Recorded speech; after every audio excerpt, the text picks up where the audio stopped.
Olá, pessoal! Hoje vou conversar com você sobre escola literária ou estilo de época. A literatura no ensino médio é baseada nas escolas literárias. Estudamos as escolas literárias que se formaram na língua portuguesa da Idade Média à literatura contemporânea. Podemos definir uma escola literária como um conjunto de texto, geralmente produzido durante o mesmo período de tempo, que possui características em comum na forma de escrever, na temática utilizada, na forma de produção e circulação dos textos, dentre outras características.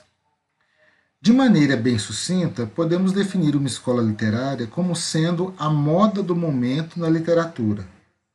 Como na moda, a literatura também segue determinadas tendências. Por isso também as escolas literárias são chamadas de estilo de época. E cada escola, cada estilo tem as suas próprias características. E vamos ver como as características de determinada escola podem aparecer na prova do Enem. Vamos a uma questão.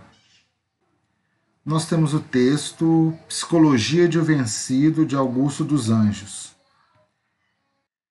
Psicologia de um Vencido, Augusto dos Anjos.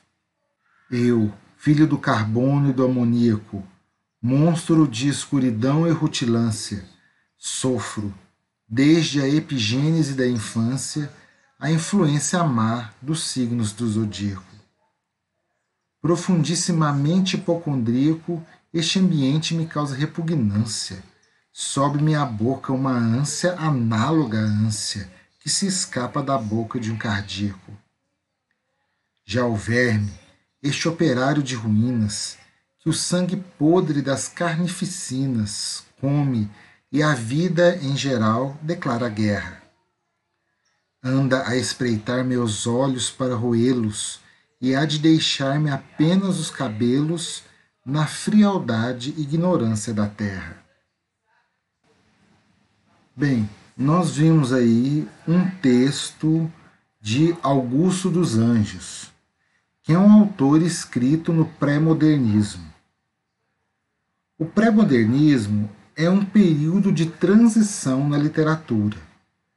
Não é considerado um estilo de época autônomo, pois mantém características de escolas anteriores e algumas características que serão assumidas pelos modernistas. Na prosa, a gente tem como principais autores Lima Barreto, Euclides da Cunha e Monteiro Lobato. E o representante da poesia é Augusto dos Anjos. Características literárias. Temos um tom jornalístico em algumas narrativas, sobretudo em Euclides da Cunha. A discussão da nacionalidade, a narrativa se desloca para a periferia, ou seja, personagens do interior, do subúrbio das grandes cidades ganham destaque. Na poesia, temos ainda a forma metrificada, influência dos parnasianos, uma linguagem científica e temas escatológicos. Todas essas informações você já deve acionar ao ler o enunciado da questão. Vamos ler a questão e comentá-la. Você, já sabendo das características do autor e do estilo de época, poderá resolver facilmente essa questão. Vamos lá, alternativa A. O eu lírico utiliza um vocabulário científico e imagens fortes, confirmando o ideal parnasiano de poesia. A primeira parte está correta, mas o ideal parnasiano da arte pela arte não utiliza esse vocabulário científico. Alternativa B.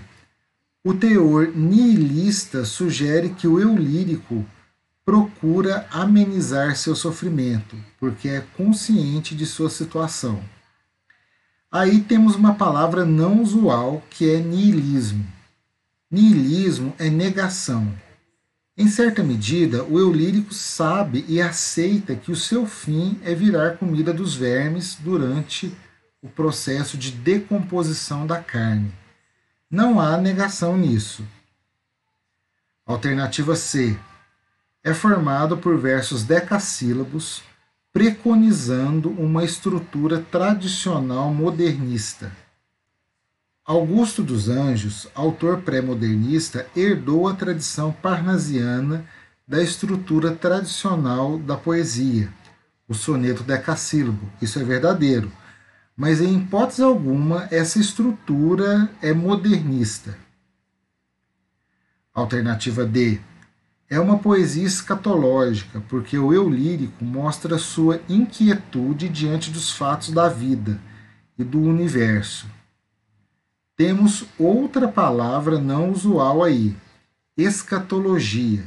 Está relacionada ao fim das coisas, o uso de expressões relacionadas ao fim do mundo, fezes e obscenidades. Essa é a alternativa correta. O eu lírico faz uma reflexão escatológica sobre o próprio fim da vida.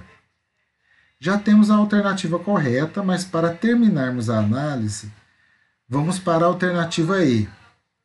A forma utilizada pelo poeta evidencia um refinamento estético, retomando uma característica parnasiana. Essa alternativa está muito relacionada com a alternativa A. Temos de fato um refinamento estético, mas quando fazemos a análise vocabular, esse vocabulário não corresponde ao parnasianismo. O pré-modernismo já foi cobrado no Enem, sobretudo no que diz respeito à figura do caipira. Vamos observar a tela O Violeiro. Os elementos presentes na obra de Almeida Júnior dialogam com características da obra literária produzida entre o final do século XIX e ou início do século XX, com as obras de qual autor? Nesse caso, poderíamos ter uma lista de autores, mas se você conhece o pré-modernismo, saberá que a tela dialoga com a produção de Monteiro Lobato, que trouxe para a literatura a figura do caipira interiorano paulista, do Jeca Tatu. O caipira que não teve acesso ao progresso que aconteceu nas grandes cidades como Rio de Janeiro e São Paulo. Bem, é isso. Nós conversamos hoje um pouco sobre escola literária, destacando o pré-modernismo. Até mais, pessoal. Tchau!